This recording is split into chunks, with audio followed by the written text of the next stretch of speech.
All right, welcome back and welcome to the final screencast in Unit 4. Today we're going to talk about some of the implications of the fiscal policy that's happened in the past, and specifically we're going to be talking about deficit, surplus, and the surpluses and the national debt. So first, some definitions. A deficit is what happens any year that the government decides to spend more money than it collects in tax revenues. To analogize this to a personal situation, imagine someone who makes $20,000 a year but decides to spend $25,000 a year. That's essentially what a deficit is. It's on a yearly basis, and you can think of it as essentially going into debt, although we're going to use the word debt a little bit differently.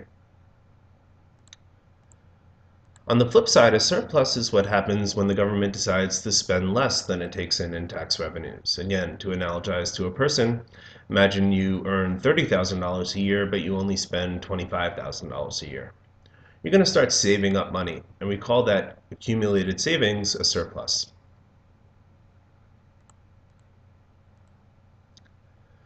So then the national debt is the accumulation of all prior deficits and surpluses. It's essentially all the money we've saved and all the money we've owed added together throughout the nation's history. So to give you a simple numerical example, let's take a hypothetical country that begins in year one. Let's say that in year one it decides to spend $200 and it takes in only $120 in tax revenues. That's what we call a deficit. It's spending $80 more than it's taking in taxes. And if this is the first year, that would also be the debt of the country. We get to year two, and it decides to spend $250 and take in $260 in tax revenues. That would be an example of a surplus, in this case $10. It's collecting $10 more than it's spending. We'd add that surplus to the prior year's deficit or debt to get the current year's debt, and now the debt is down to $70. We get to year three, let's say the government decides to spend exactly what it takes in tax revenues. We call that a balanced budget, and with a balanced budget, the debt wouldn't change. We're not adding to it or subtracting from it. Finally, we get to year four, the government spends $300, takes in $200 in taxes.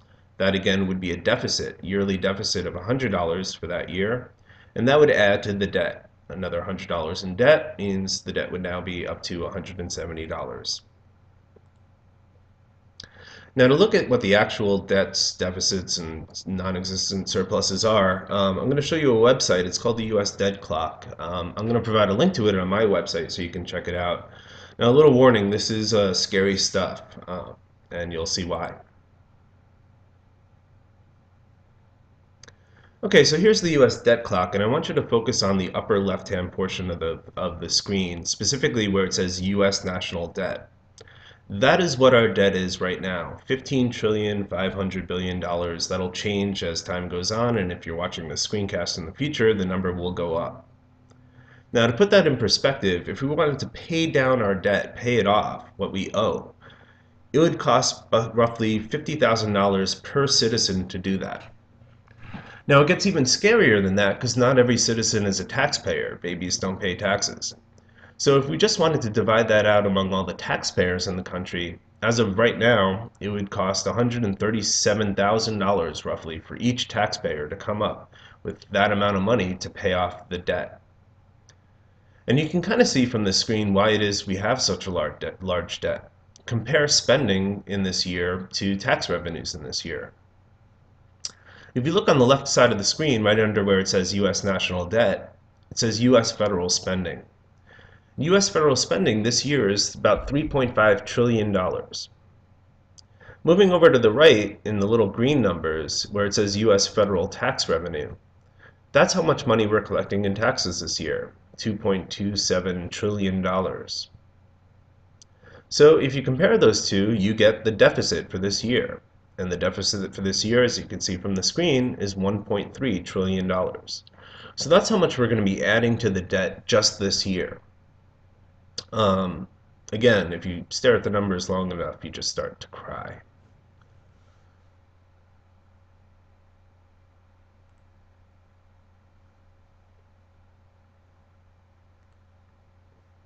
If you want to put this into perspective historically, you can see what the debt's been since 1900, according to this graph.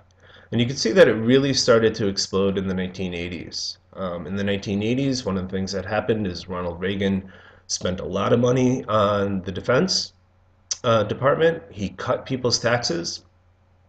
And when you get more spending and less tax revenues, what you start to see is increasing deficits and increasing debts. And you can see them really exploding, especially in the 2000s over the most recent decade.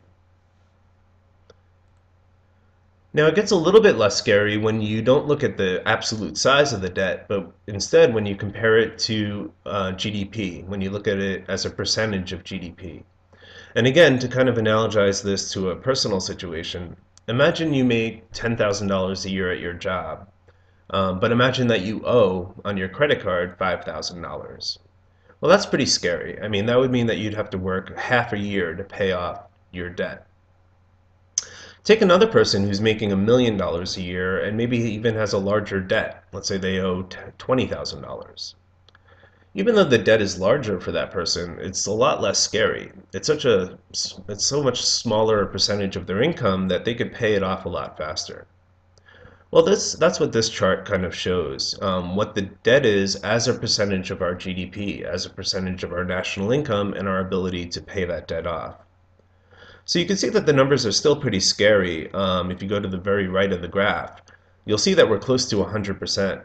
And essentially what that means is that if we all worked as hard as we work for an entire year, produce all of our goods and services and sell them all, but don't use any of the money to consume, so we don't buy anything, we don't eat any food or wear any clothes, we just sell all that stuff to, let's say, foreigners, we could theoretically take that money and pay off the debt. Of course, we'd all be dead in the course of that year, but at least theoretically we could pay it off.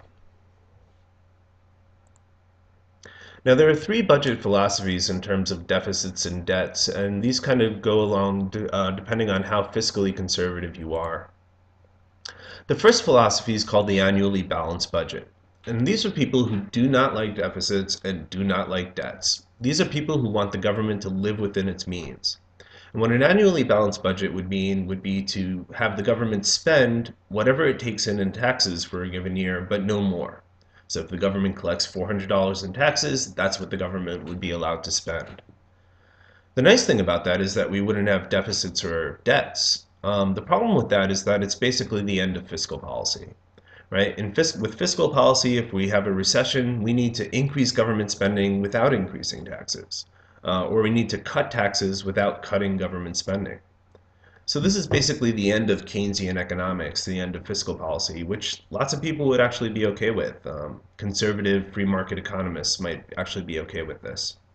And if you think that debt's a big enough problem, maybe you're okay with it too, even though you might like fiscal policy. The second philosophy is kind of an alteration of the first. It's called the cyclically balanced budget. And the idea here is that we would balance the budget, but not over the course of 1 year, we do it over the course of a business cycle. So let's say we're in a recession and we need to run expansionary fiscal policy. We'll probably be running deficits. At some point, aggregate demand will be too far to the right, and we'll run contractionary fiscal policy. We'll cut government spending or raise taxes, and we'll run surpluses. And the idea is that over time, over the entire business cycle, things should even out. We could still run fiscal policy when we need to, but we'll pay back our debts in really good times and we'll run up debts in really bad times. The problem with this is that business cycles aren't perfectly steady, they're not perfectly even, and expansionary cycles don't necessarily need to be as long as contractionary cycles, and the magnitudes of those changes might not be the same. So it kind of assumes a perfectly steady, even business cycle, and that's simply not what we've seen in the economy historically. Third philosophy is essentially the philosophy that the government's been going with for the last 100 years, and it's called functional finance. What functional finance means is essentially screw deficits and debts. Don't worry about deficits and debts. Constitution doesn't talk about running a balanced budget. We should do whatever we need to do today. So if we're in a recession, run deficits. If we have inflation, let's run surpluses. Basically, don't worry about deficits and debts. Worry about the economy, worry about jobs, worry about inflation. And again, that's essentially what we do, whether we say we do it or not. Now, in terms of why we have such large deficits and debts, you can see it from the US debt clock, but I want to point out a couple of things. First reason we have it is that Americans love war. We're in lots of wars, and we spend a lot of money on the military. In fact, you can see from these graphs that we basically spend as much on defense as the rest of the world combined, which is, well, I want to say insane, but I'll let you form your own conclusions about that. So we're spending tons of money on the military, and that's a lot of spending. That's a lot of the reasons we have the debt that we have. Secondly, we spend a lot of money on other stuff, especially entitlement programs, things like Social Security, programs for old people. And again, that political business cycle pops up. Voters love government spending. So if you want to raise their Social Security, if you want to buy them roads, they'll always say yes. But again, that's always more spending. Third, recessions lead to more deficits and debts. When we're in a recession, government spending automatically increases. Remember automatic fiscal policy. More money automatically goes to unemployment and welfare and food stamps because more people qualify for those programs as they lose their jobs. Tax revenues decrease, again, because people lose their jobs in recessions and they're not earning incomes to pay taxes on. And fourth, tax cuts lead to greater deficits and debts. Again, that political business cycle. Voters love tax cuts. Excuse me, very hard to get elected by promising to raise people's taxes. And if the government's collecting less money, it's running the danger of running larger deficits and debts. This is a graph I like to show because it was printed in an economics textbook in roughly 2001. And towards the end of the 1990s, we were actually running surpluses. In the 1990s, President Clinton, along with a Republican Congress, essentially did contractionary fiscal policy. They raised taxes and they tried to cut government spending to deal with deficits and debts, and they were successful. They actually caused surpluses to happen towards the end of the 1990s. Then in 2000, 2001, George W. Bush came along and passed pretty massive tax cuts, which mostly went to wealthier people. And as a result of that, the deficits and debt came back. You saw it in the US debt clock. So this is a graph that was printed in an economics textbook right before those tax cuts happened. And the projection was that we were going to have massive surpluses into the future. And the big election issue back in 2000 was what we were going to do with all of this extra money. Well, anyway, it didn't happen. We had this massive tax cut, several wars, Iraq, Afghanistan in the 2000s, 9/11 happened, we went through a recession, and so for all these reasons, we saw an exploding national debt. So then the question, I think, is should we worry about this? Well, I'm worried about this. And what I'm showing you here is how I'm responding. The picture on the left is Detroit. It is the nicest block in Detroit.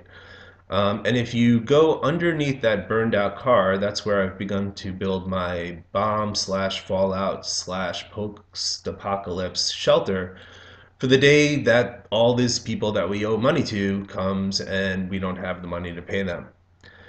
So I'm getting ready, but what you do is up to you. One of the reasons that people think we should worry about the debt is that they are afraid that we'll go bankrupt, just like a company might go bankrupt. Now, that's actually really unlikely to happen for a couple of reasons.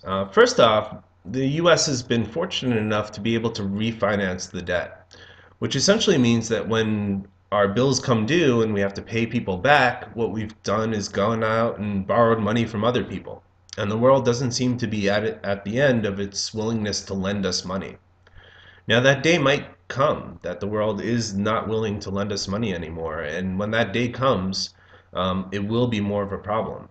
But we'll still have the second option of increasing taxes or reducing government spending in order to pay back the debt. And I think that's the more likely route.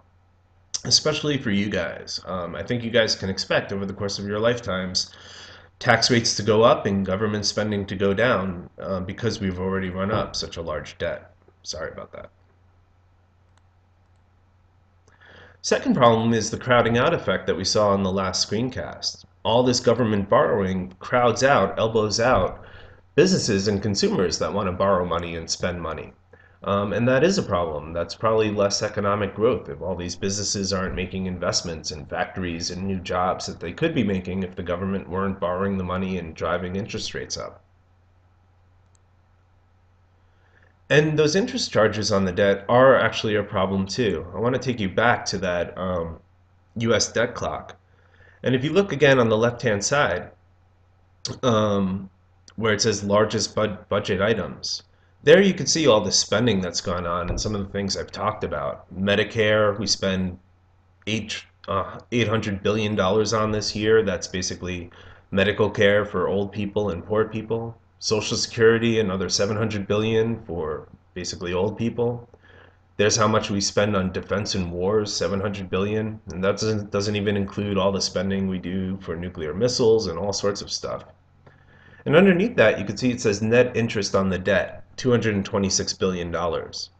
That's essentially like a person who has to pay interest on a credit card debt. And it's wasted money. It's $226 billion that we're spending on essentially the pleasure of having a debt. And that's $226 billion that we could be spending on whatever you think we should be spending money on. Schools, roads, more tanks, more planes, whatever you think. So that is an issue. And then finally, foreign ownership of the debt is a problem. A lot of the debt is owned by Americans. The government borrows money from us a lot of times and businesses. If you own a US savings bond, the government owes you money. So a lot of the money we owe to ourselves as Americans, but increasingly we're owing more and more of that money to foreigners. So to finish this off, I want to show you just a pie chart of who actually we owe this money to. And you'll notice that, again, about two-thirds of the money we owe to ourselves, to various government agencies, pension funds, mutual funds, American-owned institutions. But that upper left-hand quadrant or corner represents money that we owe to foreigners. And you can see what the major countries are: China, Japan, United Kingdom, oil-producing countries. It's not generally a good idea to get into fights with people you owe money to. And so this is going to have all sorts of political and international implications into the future. And the day may come that the Chinese, the Japanese decide, you know what, we don't really want to lend you any more money. And when that day comes, you may join me in my fallout shelter.